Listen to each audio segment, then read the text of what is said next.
It's good to see you. Um, the title of my message is Show Us Your Glory. And the key verse is Exodus 33:18. Then Moses said, Now show me your glory. The theme of this year's ISBC conference, as you know, is His glory. The word glory is an often used term in the Bible and Christianity.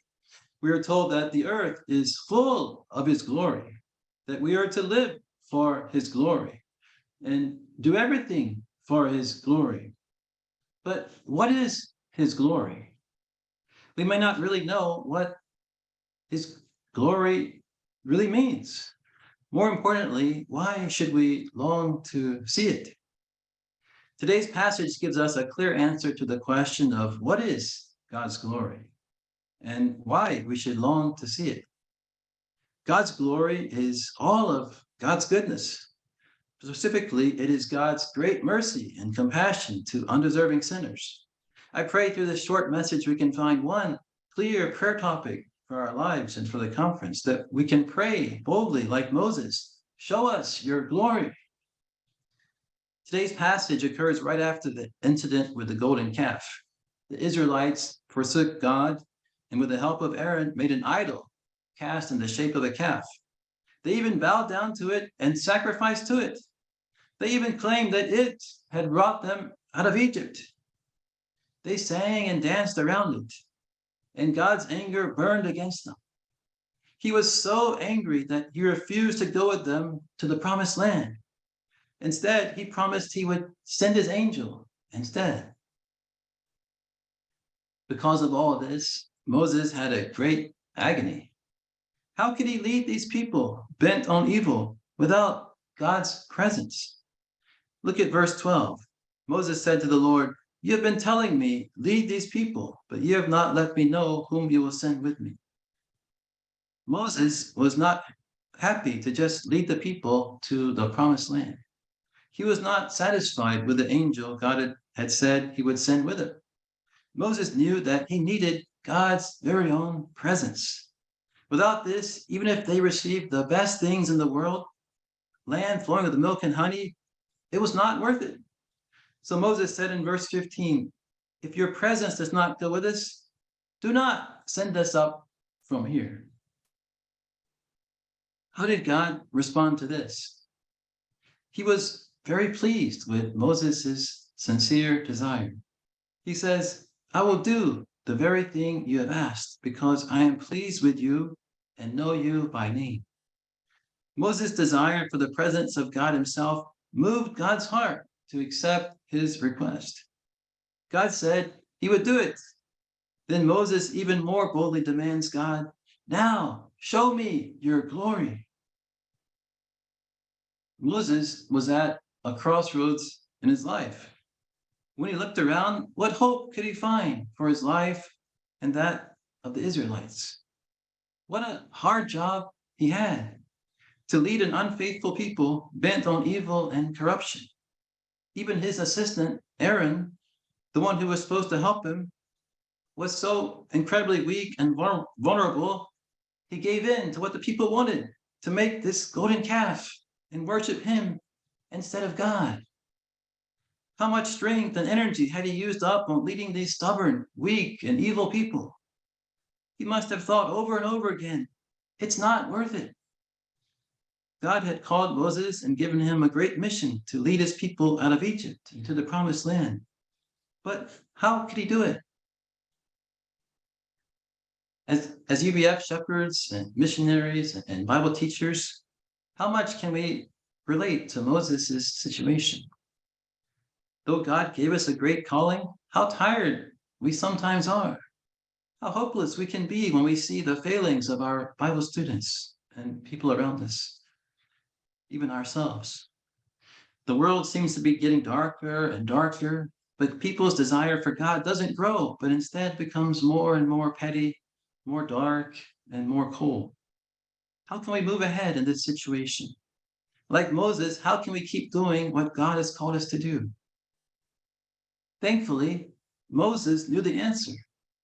He needed to see God's glory. He demands God, show me your glory.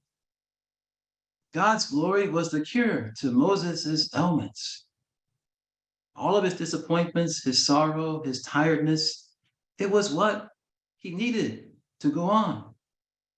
When he could see God's glory, Moses would be okay to go on and continue to lead these people as God had called it. In my life, seeing God's glory has been the cure for all my troubles and despair as well. As a college student, I despaired greatly over my future because I was a man with a terrible stutter. I absolutely could not speak before other people. But during one summer Bible conference, I received one word from John chapter 9. This happened that the works of God may be displayed in his life. This gave me a great hope that God's glory could be displayed even in my life. Because of this, I could live with hope, knowing that God would display his own glory somehow through my life. Currently, as Steve mentioned earlier, I serve as the Washington UBF. I serve Washington UBF as a full-time shepherd or pastor.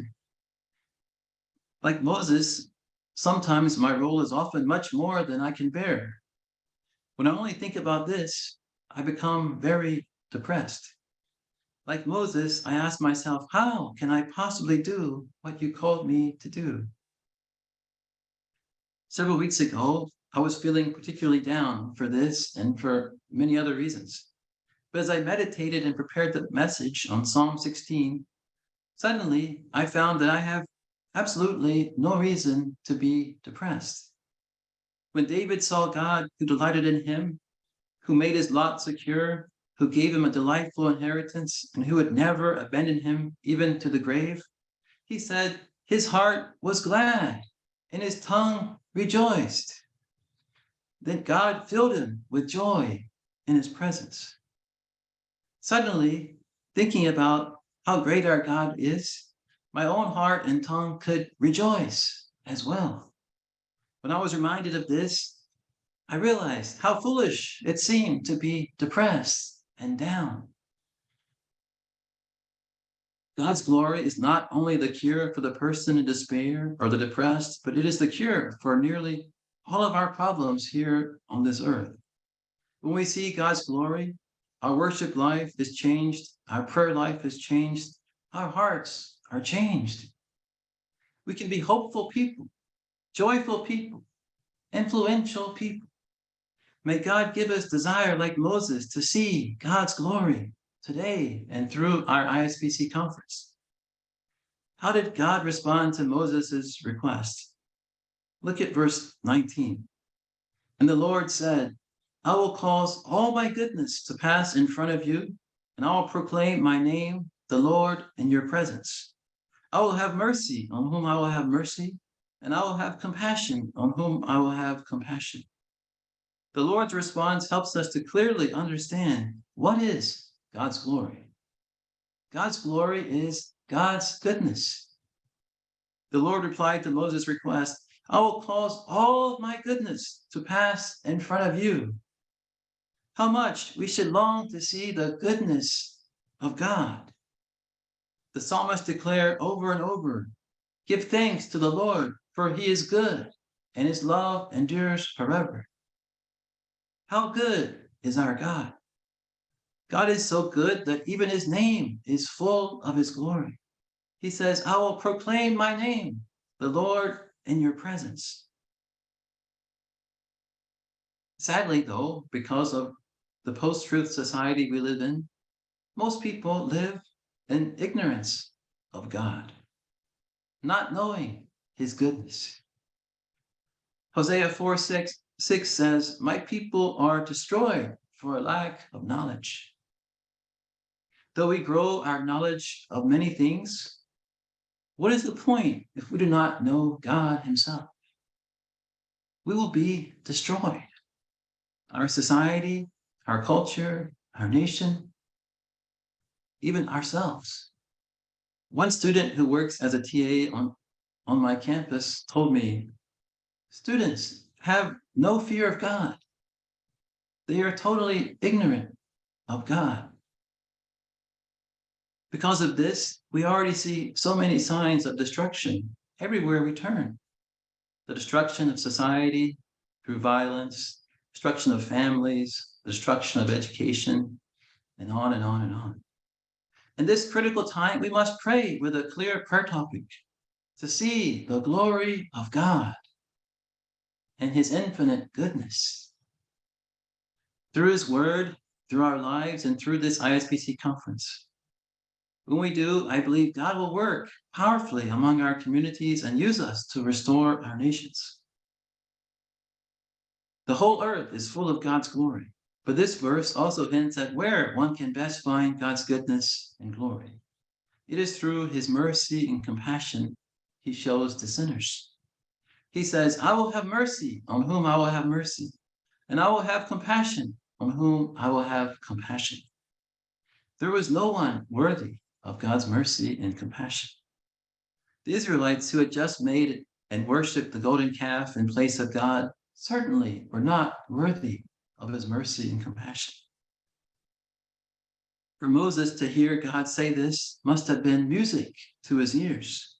It gave him great hope in continuing to lead a wayward and stiff-necked people. Likewise, when we come to know this God who is full of compassion and mercy and blesses undeserving sinners, we can live with a great hope for ourselves, for our communities, for our nation. May God bless us to deeply know God's mercy and compassion. Let's pray with one heart and mind tonight for God to show us his glory through our conference, and that through this God's glory would go out among us to the nations. One word, show us your glory.